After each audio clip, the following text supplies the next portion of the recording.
Greg Shoemaker, TriStateFootball.com, here at Waynesville High School with head coach Brandon Philpot. And the Spartans last year, they went 8-3, lost in the first round of the playoffs, in Division V playoffs, to West Jefferson, who ended up going on and winning the regional.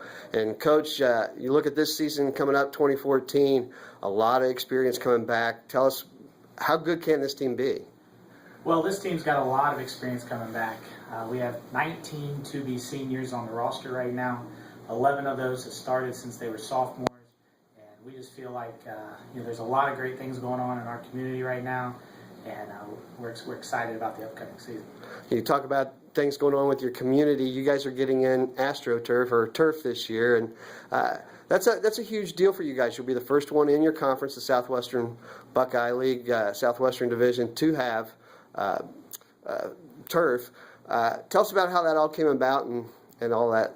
Yeah, well, here at Waynesville, we're a small community. We're close-knit, and this community really got behind and supported this because this is community-funded. It's going to be named Spartan Community Field, and it's been an exciting project so far. We break ground May 9th.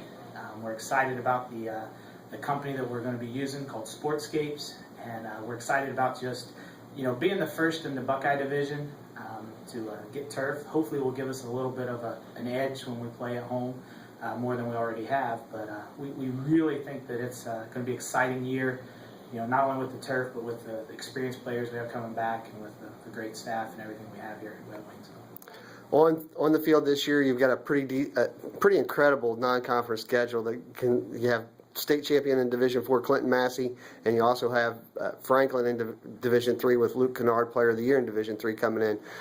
Talk about your schedule and the trials and the tribulations that, balancing out wins, yet challenging your team, but not too much where you can't make the playoffs. Correct, and that's the toughest thing with football right now in Ohio is, I would love to be able to play as many great quality opponents as we could week in and week out. But you also have to look at balancing the amount of playoff points you're going to be able to get with the amount of wins you're going to be able to get. And it's truly, scheduling is tough for football right now in Ohio. We have our biggest rival, Clinton Massey, week 2 every year. And that's a war, no matter how good they are, no matter how good we are. It's always going to be close. It's going to be, to the end, and it's going to be a hard-fought fight. And that's week 2. Week 6, we added Franklin on our schedule this year, which Franklin was number 1 in the region in Division III going in last year. And, they have Kennard coming back possibly at quarterback. They did lose their coach, Rodney Roberts, who did a great job. But Brad Childers is coming in there, who, is a phenomenal young coach. I think he'll do a great job there, keep the Wildcats rolling there. And that's week 6. We open up our field on week 1 with Cincinnati Taft, which, they'll be very athletic. They'll come in here and they'll give us a very good test. And I think it'll be a great opening game on our new turf. Hey, looking at your league, a lot of new coaching changes. In fact, even though you're only in your 5th season, you're one of the old veterans now as far as coaching goes. But the league has really evolved.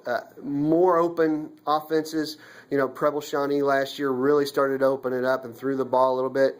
Talk about what you've seen over the last 5 years and how this league has gotten better, actually, from top to bottom. Correct. From top to bottom, this league has truly gotten better. I mean, we have 4 or 5 teams at the top that have great chances year in and year out to make the playoffs. I think 3 years ago we had 4 teams make it in.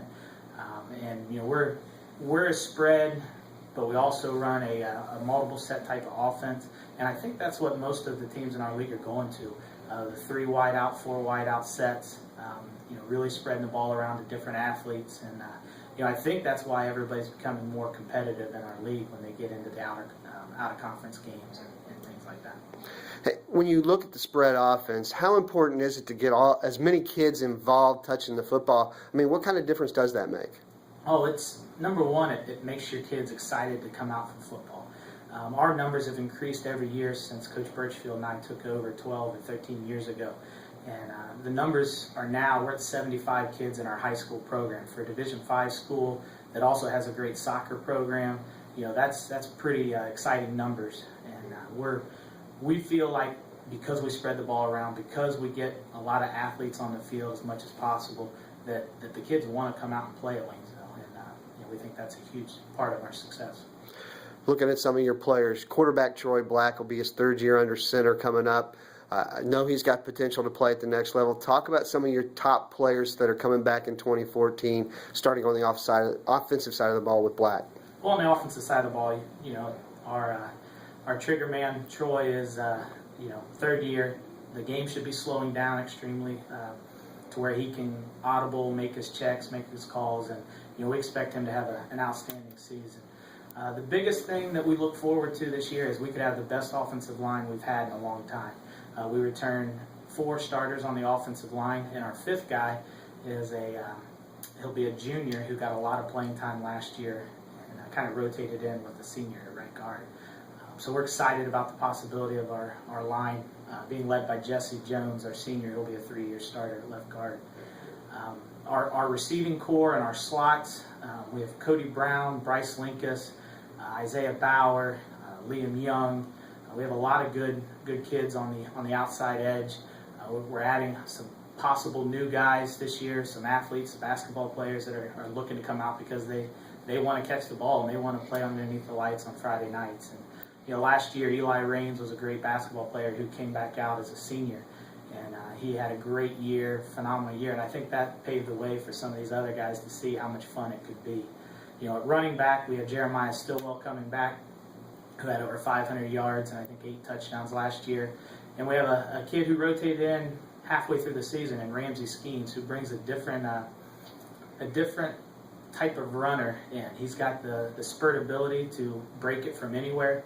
He's a great track athlete as well. So we think that 1-2 punch in the backfield could be pretty solid. Since you got here, you were an assistant for 12 years before you got the head coaching job 5 years ago. But since you've got here, what's the one thing you're most proud of where the program's evolved under your watch? Well, I think what I'm most proud of is that we've kept things as consistent as we can from when Coach Birchfield was here. Coach Birchfield did a great job of getting this program turned around with the help of his staff. And we've been able to stay consistent with not only what we believe in and what our philosophy is, but also our coaching staff stayed consistent throughout the transition from Coach Birchfield to myself. And we all believe in each other, and the kids believe in our staff. And I think that's what I'm proud of, is that I have a great staff that truly is loyal and believes in what we're doing. There you go. That's Brandon Philpot, the head coach of the Waynesville Spartans. Look for him to make some damage in Division 5, Region 18 this fall.